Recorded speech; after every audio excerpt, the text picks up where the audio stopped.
o crime organizado, ele pra mim são empresários. São empresários, me desculpa, são empresários. Empresários.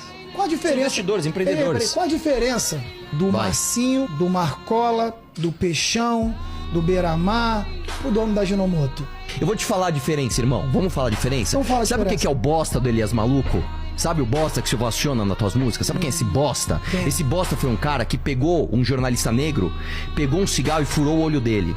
Ele pegou esse cara, colocou no pneu, tacou fogo no cara. Ele jogou bola com o corpo desse cara. E você vai num baile do Elias, falar pras pessoas, quem aqui é do maluco? E a galera levanta a mão. É essa a diferença, O que irmão. você tem que entender Sabe quem é empresário é pra mim? que- Dá licença que eu tô falando. que você Sabe tem que- quem? Dá que licença, você dá licença, tem dá que licença. entender. Cala a boca Sabe quem você. que é? Você não Cala- merece calar a boca? cala Ele sua não merece calar a boca boca, você. irmão? Não, pera um O que Não pouquinho. merece calar a boca? o que você- Presta o que atenção você aqui, ó. tem que É minha entender vez de falar, é minha que vez de falar. Eu não vou pra- dar licença, pra Vilela, ó. rua, É minha ó, vez. Pô, ei, caralho. na irmão. rua, Pô, na caralho. rua, Pera um pouquinho. Pô, caralho. Na rua tem o seu João que tá trabalhando pra caralho pra ser meu roubado amigo, pela tua galera.